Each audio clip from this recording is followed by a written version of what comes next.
Okay, hello guys, this is Nilesh खरे।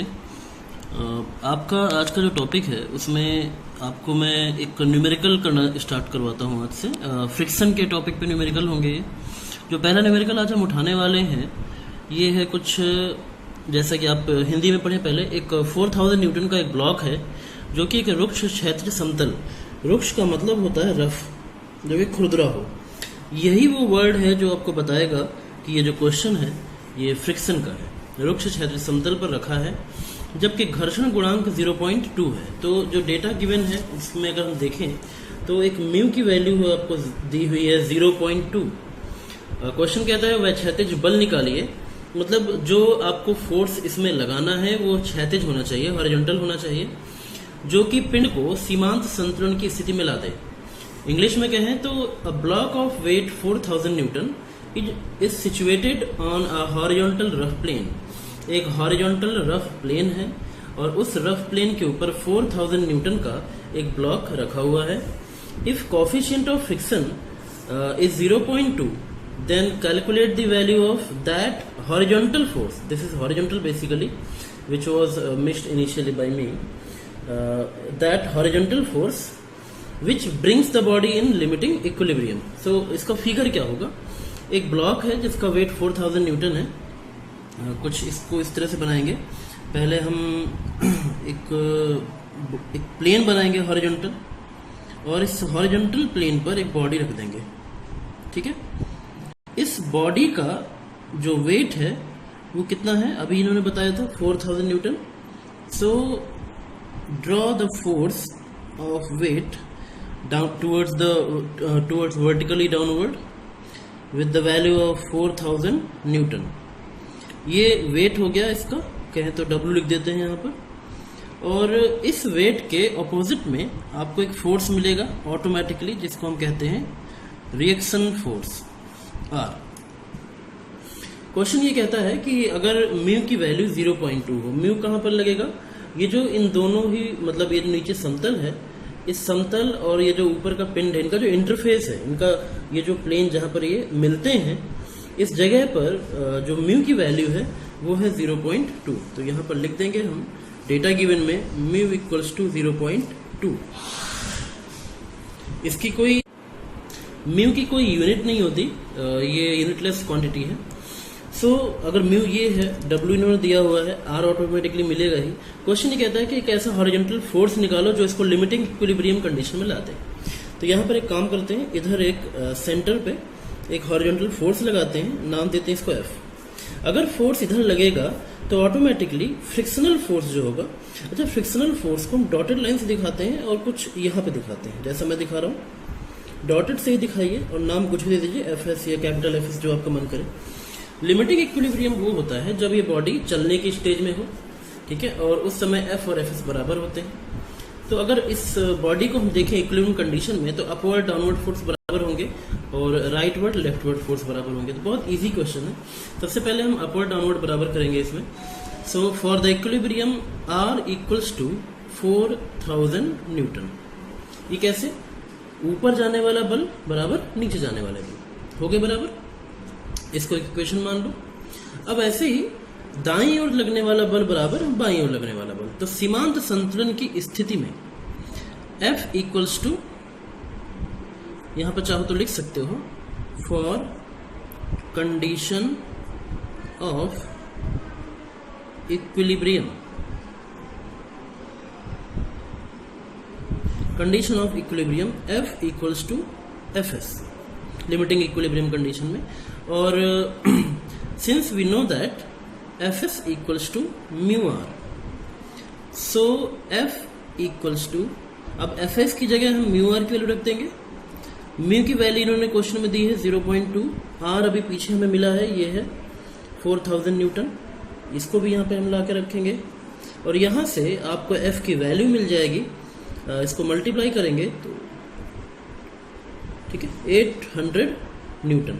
ये वो force है जिसके लगाने पर ये बॉडी लिमिटिंग इक्विलिब्रियम, मतलब फिसलने की सीमांत अवस्था में आ जाएगी। अब मैं ऐसे ही क्वेश्चन आपको देता हूँ व्हाट्सएप ग्रुप में, और आप उसे जल्दी से सॉल्व करके मुझे दिखाएं। Okay, okay, body of 160 Newton, this is the figure.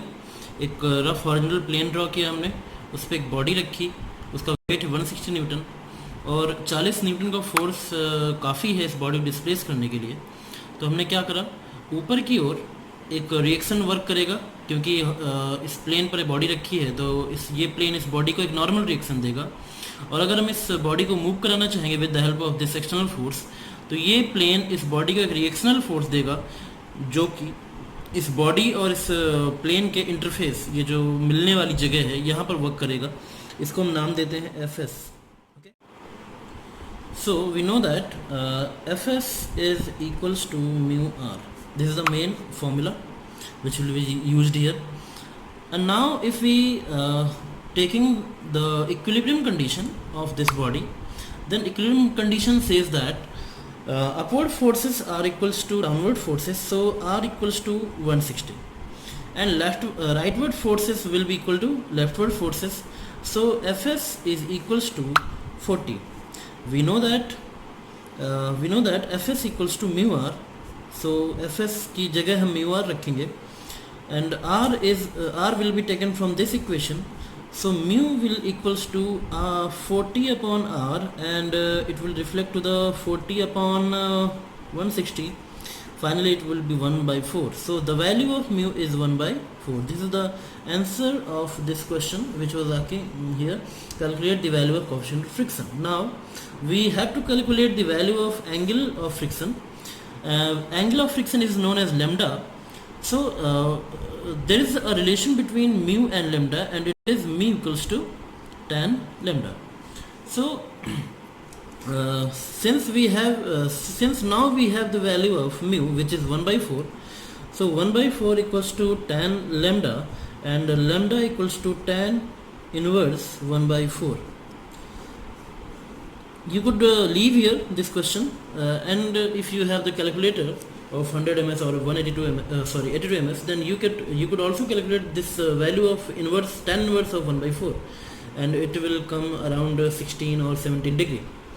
So this was the question. इसको समझें, इसको नोट करें। ओके, अब आते हैं नेक्स्ट न्यूमेरिकल पे। इस पे गौर कीजिए। 160 न्यूटन का एक भार किसी रुक्ष क्षैतिज समतल पर रखा है। 40 न्यूटन के एक क्षैतिज बल द्वारा से चलाया जा सकता है, तो घर्षण गुणांक निकालना है। अब तक आपको जो 2 क्वेश्चन मैंने दिए उनमें घर्षण गुणांक दिया हुआ था और आपको बल निकालना, जिसमें बल दिया हुआ है कि 40 न्यूटन से इसको चलाया जा सकता है। अब आपको घर्षण गुणांक निकालना है और उसके बाद घर्षण कोण निकालना है। तो स्टार्ट करते हैं इसको। तो एक बॉडी था, बॉडी में एक वेट 160 न्यूटन के खिलाफ ऊपर की ओर रिएक्शन कार्य करेगी। क्वेश्चन ने कहा है कि एक एक्सटर्नल फोर्स 40 लगाओगे, 40 के अपोजिट में एक फ्रिक्शन लग जाएगा। तो R इक्वल्स टू 160, ठीक है। म्यू आपको ज्ञात करना है, F दिया 40 न्यूटन कि इतना वेट लगा कर आप इसको खिसका सकते हो। तो इस फिगर से अगर आप देखें, फिगर इसलिए जरूरी होता है क्योंकि इसकी हेल्प से आप न्यूमेरिकल बड़ी आसानी से कर सकते हो। विदाउट फिगर आप इसका नहीं कर पाओगे। R इक्वल्स टू 160 और F equals to Fs। F equals to Fs को जब हम आगे सॉल्व करेंगे, F इन्होंने दिया 40 न्यूटन, Fs की वैल्यू होती है म्यू R। म्यू हमें पता करना है, R कहाँ से निकलेगा, 160 ये रहा, तो mu into 160, so mu equals to 40 upon 160, 1 upon 4। तो आप इसको 1 अपॉन 4 भी लिख के छोड़ सकते हैं, 0.25 भी लिख सकते हैं। म्यू तो आ गया। अब क्वेश्चन कहता है घर्षण कोण कितना होगा। घर्षण कोण भी तो ज्ञात करना है। घर्षण कोण मतलब लैम्डा। अभी अगर पिछला आपने न्यूमेरिकल पढ़ा हो, पिछला टॉपिक, तो mu equals to tan lambda होता है। ये एक फॉर्मूला है। लैम्डा क्या है, घर्षण गुणांक। तो यहाँ से अगर आप इसको सॉल्व करें तो tan lambda equals to mu, अभी पीछे क्या निकाला आपने, 0.25। तो लैम्डा की वैल्यू यहाँ से मतलब घर्षण कोण की वैल्यू आएगी tan इनवर्स, या तो 1/4 लिख दीजिए या इसको लिख दीजिए 0.25। आप इसको इन्वर्स करके इसका आंसर निकाल सकते हैं। ओके।